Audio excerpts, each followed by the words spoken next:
Hai Sobat Pustaka, ketemu lagi di Library Podcast.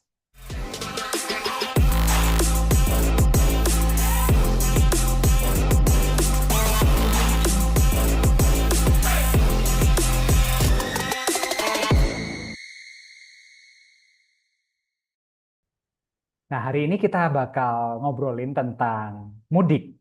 Jadi selama Lebaran itu pasti udah kebiasaan dari teman-teman semuanya itu mudik.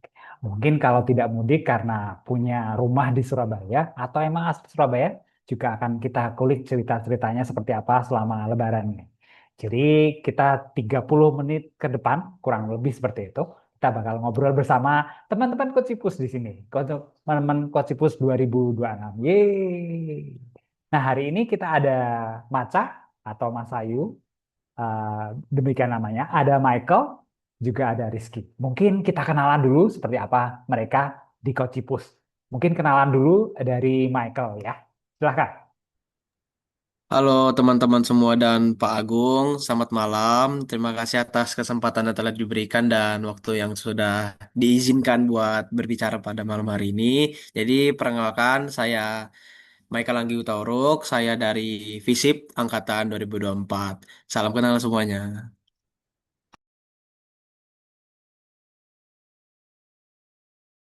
Oke, kita kenalan dulu ke Maca. Oke, silahkan Maca. Halo semuanya, terima kasih atas kesempatannya. Perkenalkan aku Mas Ayu, biasanya dipanggil Maca. Aku dari IB FISIP Angkatan 2023. Salam kenal semua. Oke, sekarang kita ada Rizky. Oke, Rizky, silahkan. Oke, selamat malam semuanya. Perkenalkan, nama saya Muhammad Rizky Saputra Subroto dari Ekonomi Islam FEB Angkatan 25. Salam kenal dan sukses selalu. Yeay. Nah, hari ini kita bakal ngobrolin tentang mudik seperti yang sudah saya bilang ke teman-teman semuanya. Dan teman-teman YouTube juga bisa nanti tulis di kolom komentar ya, bagaimana sih kalian mudiknya juga bisa ditulis di sana. Nah, sekarang saya ingin bertanya ke yang jauh dulu, ke Michael, karena Michael pulangnya jauh. Nah, Michael boleh diceritain nih ke teman-teman di YouTube. Seperti apa punya perencanaannya sebelum pulang kemana dan mungkin juga bisa diceritain juga bagaimana sih persiapannya. Oke, silahkan. Oke, baik Pak Agung. Jadi izinkan saya buat bercerita sedikit. Jadi kebetulan saya di Lebaran tahun ini berkesempatan buat bisa balik lagi ke kampung halaman saya yaitu di Kalimantan Tengah, khususnya di Kota Lamandau. Nah, kalau teman-teman sendiri mungkin mendengar kata atau mungkin nama Kota Lamandau itu masih cukup tabu karena ya memang kabupaten ini fun fact-nya masih cukup muda, belum ada berdiri selama 30 tahun, jadi ya masih cukup muda sekali.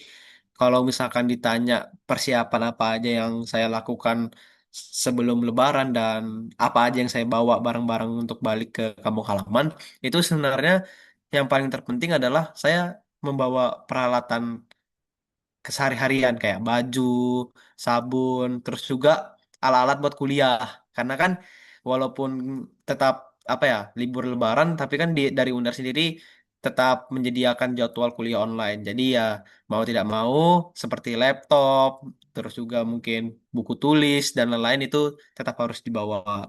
Nah, kalau saya sendiri ya biasanya yang paling penting itu doang sih, cuma dua itu aja kalau misalkan untuk liburan. Jadi ya kalau misalkan ditanya juga apakah seru Lebaran tahun ini, pastinya seru karena bisa balik lagi ke kampung halaman setelah ya cukup lama tidak pulang dan juga akhirnya bisa balik lagi ke Kalimantan dengan melihat banyak yang hutan-hutan. Sekian dari saya, Pak Agung. Nah, oke. Nah, sewaktu pulang ke Lamandau tadi, apakah pernah ikut atau setidaknya ada tiket war kayak gitu? Nah, biasanya kan kalau Lebaran ya kan biasanya harus jauh-jauh hari beli tiketnya, atau emang susah cari tiketnya atau seperti apa? Boleh diceritain juga ke teman-teman.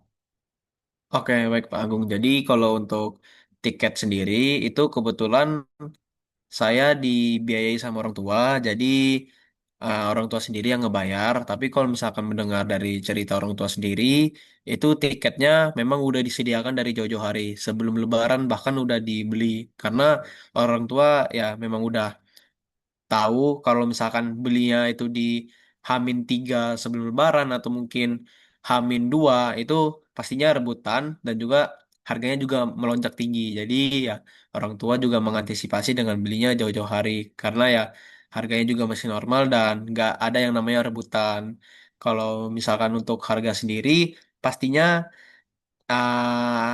bisa dikatakan ya cukup mahal karena balik lagi saya di luar Pulau Jawa dan ya transportasi Jawa ke Kalimantan kan juga cukup ribet dan ya sekian dari saya. Ah, boleh diceritain kalau dari Surabaya akhirnya ke tempatmu, boleh diceritain perjalanannya seperti apa? Kalau perjalanan sendiri itu kebetulan dari saya itu dari Surabaya ke Kalimantannya itu naik pesawat. Nah, dari naik pesawat itu tentunya kan berhentinya di Bandara Kalimantan. Nah, kalau misalkan sudah sampai di bandara itu biasanya kan orang-orang kan langsung balik ke rumah masing-masing ya Pak. Nah, kalau saya pribadi itu nggak langsung balik ke rumah. Jadi harus menempuh perjalanan 2 jam lagi untuk sampai ke rumah karena di Lamandau itu belum ada bandara. Jadi saya kalau misalkan pulang dari Surabaya mau ke Kalimantan itu pastinya berhentinya di Bandara Pangkalan Bun. Tuh. Kalau dari Pangkalan Bun sampai ke rumah berapa jam biasanya? Kalau Pangkalan Bun ke rumah itu ya paling lama 2 jam sih Pak. Kalau misalkan ngebut di jalan itu ya 1,5 jam udah sampai. Soalnya ya dari Pangkalan Bun sendiri kan cukup enak perjalanan daratnya dan juga memang jalanannya bisa dikatakan masih cukup sepi dan juga tidak sepadat seperti di Pulau Jawa. Oke, nah itu cerita dari Michael. Tadi tentang dia mudiknya ke Lamandau. Nah, kita dengerin cerita yang lain. Nah, sekarang kita bergeser ke Maca. Nah, Maca boleh diceritain selama di Surabaya ini tuh ngapain dan kemudian kok bisa sampai di Surabaya jadi originalnya Surabaya. Boleh diceritain di sini. Oke, terima kasih. Sebelumnya waktu hari pertama Lebaran itu tanggal 21 ya, kan salat Id. Kebetulan aku nggak sholat Id. Setelah sholat Id itu kita pergi, nggak cuma di Surabaya sebenarnya. Aku nggak pergi ke Sidoarjo sama Mojokerto buat unjung-unjung ke keluarga yang lain. Di hari pertama itu Surabaya itu cukup apa ya, cukup ramai tapi nggak yang sampai macet gitu. Ramai lancar lah. Terus hari keduanya ada keluarga jauh yang dari Kristen itu datang ke rumah buat ikutan silaturahmi. Terus hari ketiganya karena selama 2 hari aku di rumah, dari hari ketiganya aku juga di rumah. Di rumah itu ada kedatangan teman kampus yang mereka bilangnya sih mau makan-makan. Terus kita di sana makan-makan. Terus malamnya itu aku pergi ke rumahnya temanku yang lagi open house. Di sana aku juga makan lagi. Hari keempatnya kemarin itu aku akhirnya keluar tapi nggak sampai yang keluar kota gitu, cuman pergi buat makan malam aja. Tuh. Nggak banyak sebenarnya karena selama 4 hari itu aku di rumah terus. Bahkan sampai hari ini juga masih di rumah. Oke, dari rumah ke rumah kan makan. Rata-rata dari awal nimbang BB enggak? Akhirnya meningkat atau enggak? Aduh, itu adalah kali naik 0,5 kilo.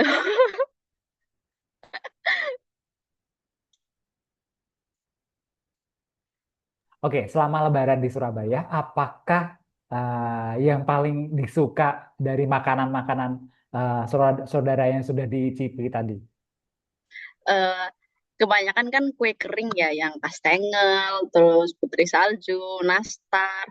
Paling suka itu kemarin aku makan di rumah temanku yang open house, makan soto Banjar. Karena mereka dari Kalimantan, dari Samarinda, terus karena nggak pulang ke Samarinda, akhirnya mereka open house di Surabaya.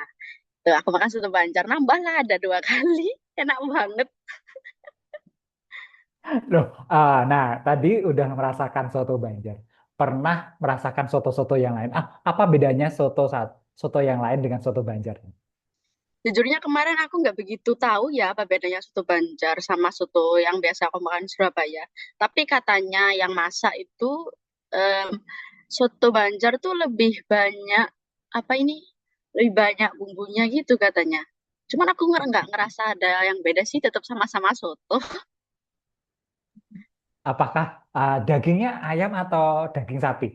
Daging ayam, terus mereka juga pakai ketupat. Nah, itu yang bedain mungkin pakai ketupat kali ya. Mungkin karena lagi ini ya, lagi masa-masa Lebaran, jadi mereka pakai ketupat. Mungkin biasanya mereka pakai nasi. Oke, nah selama momen-momen Lebaran yang berkunjung dan kamu di rumah, adakah momen yang bikin kamu inget banget kayak gitu? Ada waktu hari pertama itu kita biasanya itu kan sungkem sama keluarga inti. Itu kita di sana sharing-sharing ke depannya kita mau kayak gimana selama setahun ke depan sebelum sebelum bertemu lagi sama bulan puasa dan Idul Fitri. Terus di sana kita juga nangis bareng karena nostalgia sama masa-masa kecil seperti itu. Wah, terima kasih Mas saya buat ceritanya. Sekarang kita bergeser nanti ke Rizky. Ya, oke Rizky. Gimana nih ceritanya? Apakah mudik atau Rizky di Surabaya saja? Boleh diceritain ke teman-teman di YouTube hari ini. Ya, untuk Lebaran sih tahun ini nggak kemana-mana ya. Soalnya emang biasanya nggak kemana-mana di Surabaya aja. Oke, emang karena Warlock sama Warlock original ya. Jadi tiap Lebaran tuh pasti ngelihat Surabaya itu udah di titik sepinya. Walaupun emang ada di beberapa tempat tuh rame kayak di Tunjungan tuh itu kayak satu Indonesia masih di situ semua gitu. Cuman alhamdulillahnya di area Kalijudan atau dulu di Wonorejo gitu biasanya kalau Lebaran sih udah sepi. Mungkin kalau waktu hari pertama hari raya itu habis sholat Id kita halal bihalalnya ke sekitar-sekitar rumah aja gitu aja udah yang misal ada temen datang ya udah gitu terus udah sih gitu aja paginya habis sholat itu makan opor ketupat udah gitu sama es marjan nah wah maaf ya sebut merek ya udah gitu terus ya minta THR kalau dikasih alhamdulillah kalau nggak dikasih ya sudahlah tahun depan masih ada gitu-gitu aja sama kemarin mungkin habisnya Lebaran tuh 2 hari dah kayaknya hari kedua atau ketiga gitu diajak nonton udah sama teman saya SMK gitu ya udah nonton apa Pelangi di Mars ya udah akhirnya kita nonton aja karena sama-sama Warlock ya nggak kemana-mana gitu dia di kalau di Kalijudan dia di Kalipiting sekitar 500 meteran lah gitu jaraknya ya udah jadi kita mungkin kalau saya seringnya sih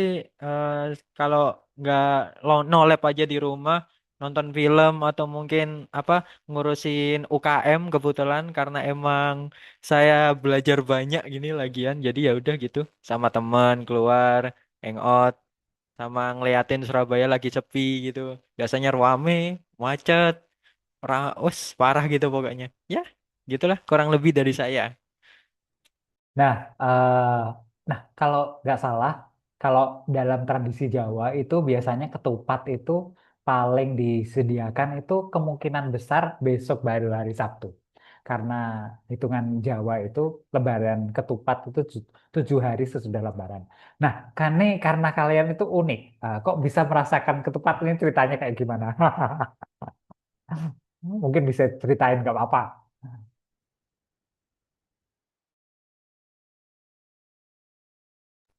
Apa ya Pak ya? Enggak, enggak apa-apa. Mungkin nggak ngikutin tradisi Jawa kali ya. Jadi memang banyak kan memang orang-orang yang mungkin belum tahu kalau aslinya ketupat itu kan tradisi Jawa. Terus kemudian memang kan aslinya ketupat itu kan kulo nyuwun lepat kan aslinya kami meminta maaf kan dalam bahasa Jawa kayak gitu. Nah, terus kemudian akhirnya kalau di Jawa memang tradisinya 7 hari sesudahnya. Terus di tiap di rumah itu pasti ada janur kuning. Terus kemudian ada Kalau zaman aku dulu itu ada apa? Ada rendanya di depan rumah itu ketupat sama lepet. Apa kalau kalian pernah dengerin lepet nggak? Nah, kayak gitu. Terus kemudian masaknya ya opor ayam itu. Nah, nggak tahu saya bergesernya. Nah, belum pernah baca-baca sih kenapa legendnya tradisi Jawa yang Lebaran itu terus digeser pas hari H Lebaran. Nah, itu aku masih belum tahu. Kok bisa akhirnya jatuh di hari H itu nggak tahu. Tapi karena, nah, karena mungkin dan sekarang itu selalu disajikan opor ayam dan ketupat. Nah, teman-teman nih ada rasanya beda nggak antara ketupat dan lontong? Kalau menurut Rizky yang sudah makan ketupat, terus makan lontong, adakah bedanya? Kalau saya sih jujur sebenarnya sama, tapi yang beda momennya aja sih, sama bentuknya. Kalau ketupat kan kayak dibentuk ketupat gitu bentuknya. Kalau lontong kan ya udah panjang gitu, biasa terus bisa dimakan tiap hari. Ketupat cuma di momen itu aja disebut ketupat, bukan lontong. Padahal ya lontong. Kalau menurut aku, kalau aku cerita rasanya, kalau di kupat itu rasanya lebih gurih menurut aku. Kalau kamu mungkin nanti ngerasain lagi ketupat sama lontong. Ketupat aja, maksudnya belum sampai kamu icipin dengan ada sayurnya. Itu nanti coba rasain antara lontong yang dari daun pisang itu sama ketupat yang dari janur. Pasti rasanya beda aslinya.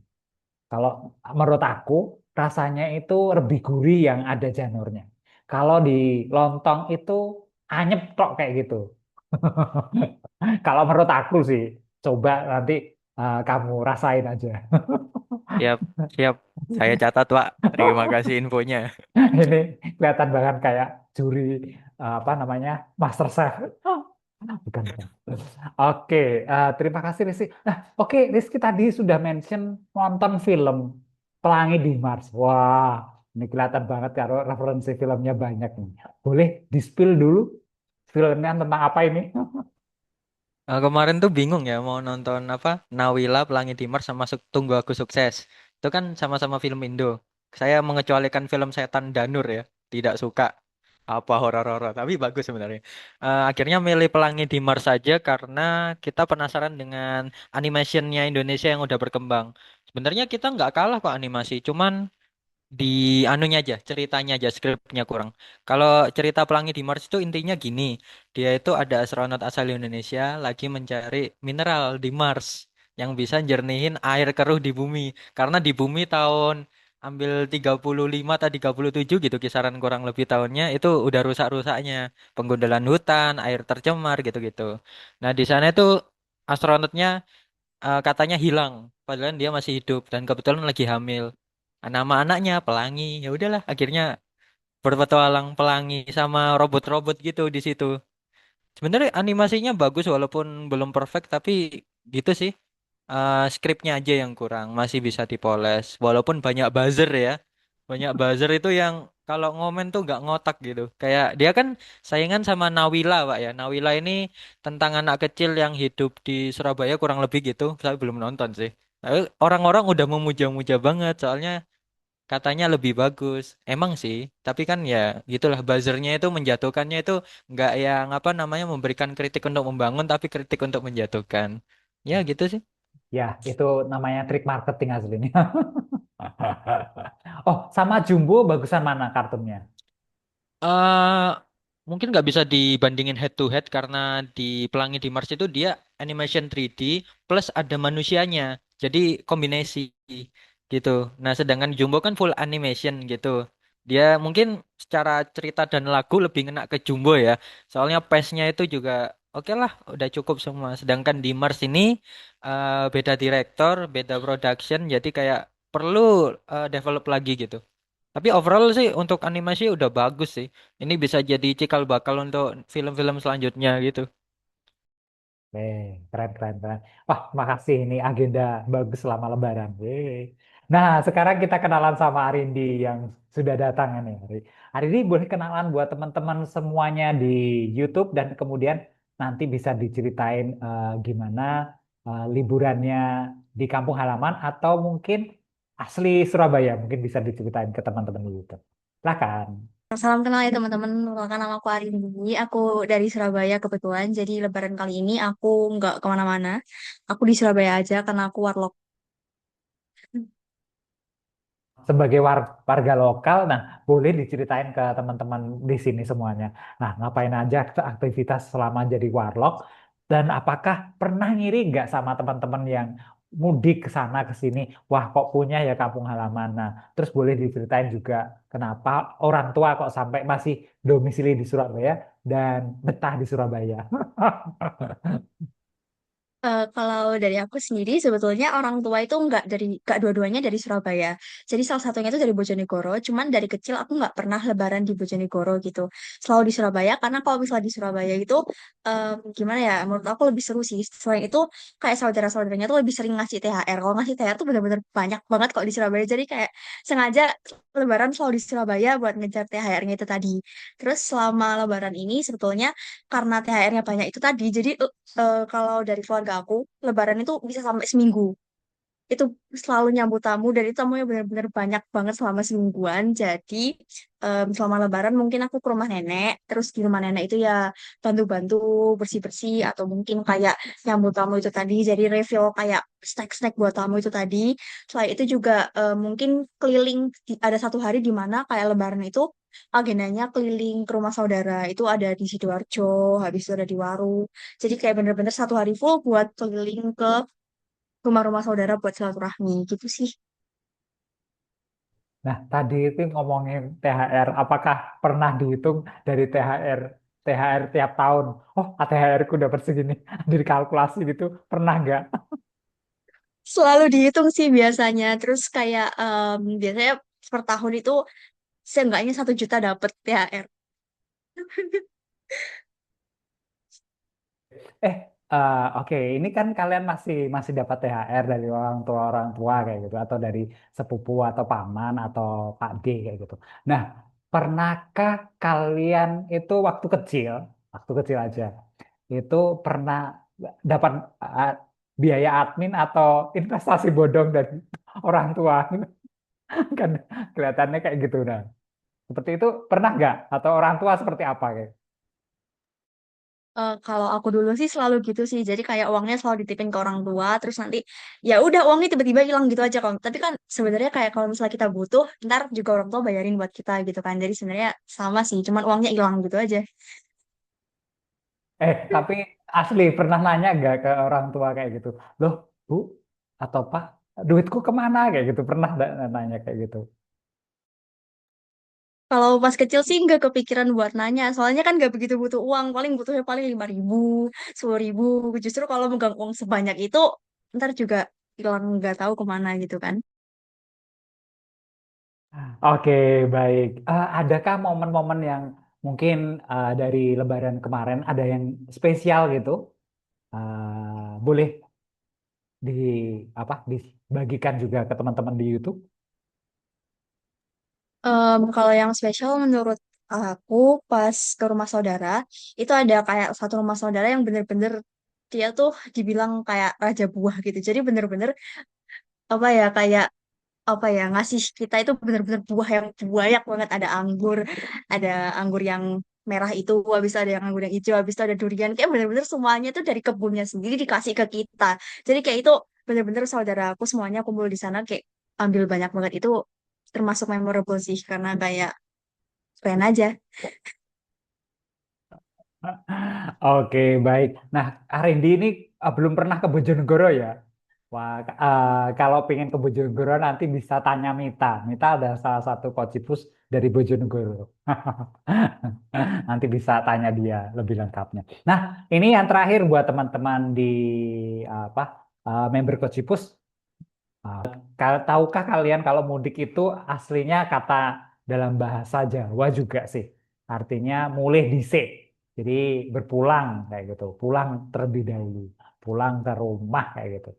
Nah, adakah momen-momen dari tiap tahun itu buat kalian yang selalu mungkin Lebaran atau mungkin pulang kampung itu paling dirindukan? Mungkin satu persatu dari kalian boleh nanti dari Michael dulu, terus nanti Mas Ayu, terus Rizky, dan terakhir Arindi. Momen yang dirindukan ya Pak, tiap kali mungkin masa Lebaran ya. Mungkin kalau dari saya pribadi karena saya nonis. Jadi ya mungkin yang saya rasakan sebagai nonis itu adalah vibes-nya vibes-nya sih Pak. Karena kan kalau umat Islam sendiri kan berpuasa 30 hari ya. Dan itu kan pastinya kan kita ngerasain banget kan gimana mereka tiap subuh tuh sahur, gimana mereka tiap kali mau berbuka itu ada agenda bukber, yang dimana agenda bukber tuh juga nggak cuma umat Islam doang, tapi nonis juga ikutan. Jadi kayak ya momen-momen seperti itu bagi nonis juga sangat berkesan karena ya kita nggak berpuasa tapi juga ikutan buka bersama mereka gitu. Dan juga yang paling berkesan juga buat saya adalah berburu takjil karena berburu takjil itu juga ya seru banget lah. Ya kapan lagi gitu kita berjalan seperti contoh di Karmen itu kan di jalan berapa meter ya? 300 meter itu full dengan makanan, entah itu gorengan, minuman, atau mungkin makanan berat berjejer satu tempat. Ya, itu menurut saya sangat-sangat dirindukan sih kalau misalkan masa berpuasa. Jadi kalau mungkin bagi saya sendiri itu ya beberapa hal yang paling saya rindukan lah kalau misalkan orang apa umat-umat muslim ini sedang berpuasa. Dan kalau misalkan terkait di hari raya sendiri itu saya suka aja ngelihat suasana yang dimana para umat Islam itu selesai beribadah, selesai sholat sholat Id. Entah kenapa kayak cuacanya itu selalu mendukung mereka untuk sholat gitu sih Pak. Oke, terima kasih Michael. Sekarang ke Maca. Yang paling berkesan ketika Lebaran itu waktu halal bihalal. Jadi yang halal bihalal tuh karena hari diliburkan semuanya ya hari libur nasional. Jadi yang berkunjung ke sana dan ke sini itu nggak cuma umat Muslim tapi juga umat Muslim. Karena keluarga saya kebanyakan umat Kristen. Jadi kayak ini tuh berkesan karena nggak sering-sering kita ketemu sama mereka. Dan walaupun kita berbeda agama, mereka tetap mau halal bihalal gitu loh ke kita. Jadi kayak itu sangat berkesan. Dan ketika mereka pergi, kayak ada yang kosong gitu. Karena biasanya rame di rumah gitu kan. Full 3 hari gitu mereka selalu datang. Tapi kemudian setelah Lebaran selesai, rutinitasnya kembali ke awal, sepi lagi. Seperti itu. Oke, terima kasih Maca. Nah, sekarang berganti ke Rizky. Silahkan Rizky. Mungkin kalau yang dirindukan atau dikangenin waktu Lebaran tuh ya kayak Kak Maca mungkin ya, momen halal bihalalnya, momen kita keliling-keliling ke rumah ketemu orang-orang, atau mungkin lebih ke orang-orangnya juga. Kadang kan kita nggak tahu juga tiap tahun ada orang yang udah nggak bisa ikut lagi atau gimana, atau lost contact gitu. Itu mungkin dirindukan sih. Sama sudah pastilah opor dan ketupat yang enak itu sama THR juga. Apa sih yang tidak dirindukan? Ya, overall sih mungkin momennya itu, momen orang-orangnya halal bihalalnya gitu sama suasana Surabaya yang sangat sepi dan damai ini di tengah puruknya Indonesia yang gemilang. Oke, terima kasih Rizky. Nah, sekarang ke Arindi. Kalau yang dikangenin dari Lebaran tuh mungkin nggak beda dari teman-teman yang lainnya. Kalau dari aku sendiri tuh halal bihalalnya itu tadi. Setelah itu kayak mungkin makan kue kering itu sih. Karena makan kue kering itu kan jarang gitu ya. Kalau misal daily kita kayak nggak dapat kesempatan yang banyak buat makan kue kering. Selain itu juga quality time sama keluarga gitu kan. Karena pas Lebaran tuh hari libur nasional seperti yang disebutkan sebelumnya. Jadi kayak semua orang tuh punya kesempatan yang sama buat kayak ngumpul terus ya bicara gitu. Selain itu juga ini yang paling berkesan banget tuh adalah minta maaf sama orang tua. Itu kayak menurut aku kalau di harian itu kan jarang banget ya kita kayak bisa directly minta maaf ke orang tua. Mungkin ada beberapa orang tuh ngerasa gengsi atau kayak unusual aja kalau buat minta maaf gitu. Jadi momen minta maaf itu jadi salah satu hal yang berkesan juga kalau pas Lebaran. Itu aja sih mungkin. Oke, baik. Terima kasih Arindi. Nah, terima kasih buat teman-teman Kocipus yang hari ini sudah berbagi cerita mengenai mudik, seputar mudik dan tentunya semoga cerita-cerita dari teman-teman Kocipus ini menginspirasi buat teman-teman untuk kangen lagi nyambut Lebaran nanti. Baik, oke kita ketemu lagi di Library Podcast dengan topik-topik dan narasumber-narasumber menarik lainnya. Sampai jumpa.